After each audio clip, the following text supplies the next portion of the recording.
Well, the first thing I kind of want to run by you is a quote that I've been using, thinking about, which is that our entire physical, mental, and emotional experience is an outer reflection of our internal, I guess, condition or internal emotional condition.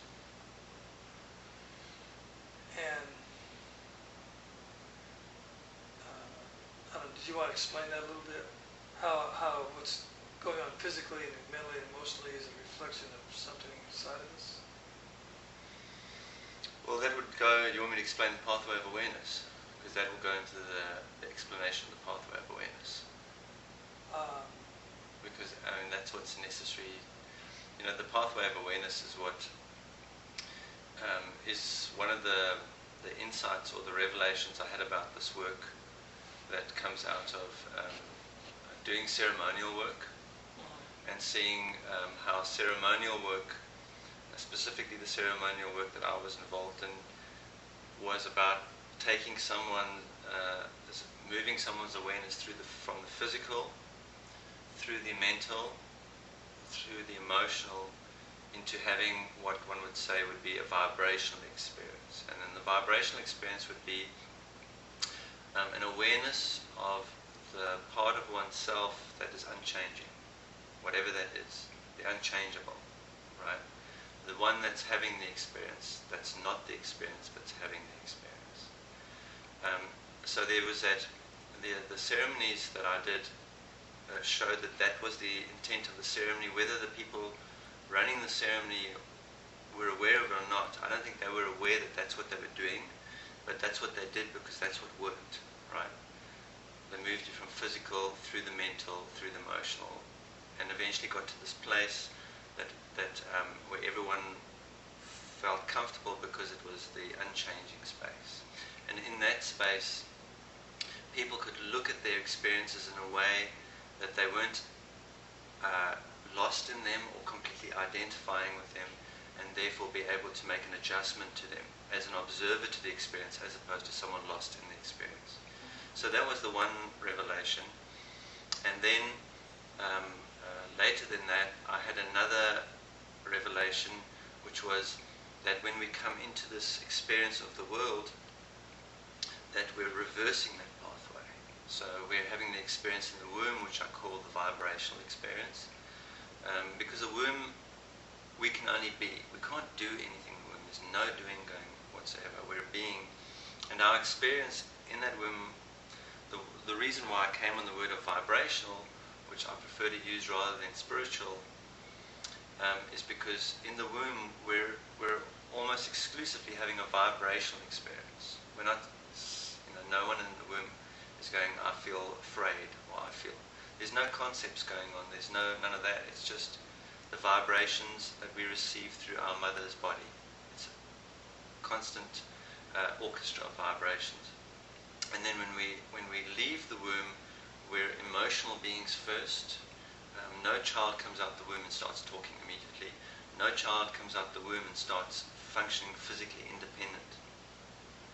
So the awareness isn't in the mental or the physical, but the child comes out and starts behaving emotionally. And only then it starts using the emotions as a means to mentally mentally control the experience, and only then does it get to a point where it can physically behave independently. And that pathway of awareness is also seen in that in childhood, the first 7 years we call childhood as emotional period, and then in the next 7 years we go into very focused mental development schooling, and then after that we go into we go through a puberty, a physiological change, and we become more physically aware of the world, or physically involved in the world. What am I going to do in this world? So again, you see the pathway of awareness going from vibrational in the womb, emotional childhood, the mental years of the schooling and the teenage, and then really into the physical, really participating fully physically in life. So that pathway is there, and in working on my own situation, I first found that I tried to do physical things to adjust the quality of my experience, and they had no impact. In the moment that I did something physical, it would have an impact because there was a physical adjustment, and so because I saw a physical change in my circumstances, if I moved from this place to that place to feel better, I would for a moment think this was working because there was a physical adjustment. Seemed to work. Right, it seemed to work. And then, but then you would find that same level of discomfort would return that was there before the physical adjustment made. And so there, from that place, I went into making mental adjustments. Well, let me change the way I think about what's going on. But I still found that even though I changed the way I think about what's going on, there's still that feeling underlying it that never changed. No matter how much I changed my thinking, it didn't change. There was still this experience of discomfort underlying it that was unaltered by the thinking. And so that was the revelation, is that in the first 7 years, what happens is we go through an experience of imprinting, where the emotional body is impacted. Whatever experience we have in the first 7 years in our world impacts our emotional body with a particular pattern. And that pattern is again imprinted from 7 to 14 as a mental pattern, and is imprinted again as a physical circumstance from 14 on to 21. And so those patterns are inherent in our behavior all the way into our life. But if we want to adjust them, if we adjust the physical is an effect of that initial emotional imprinting. The mental is an effect of that initial emotional imprinting.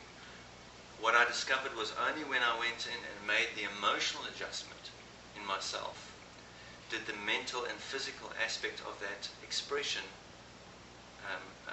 become resolved.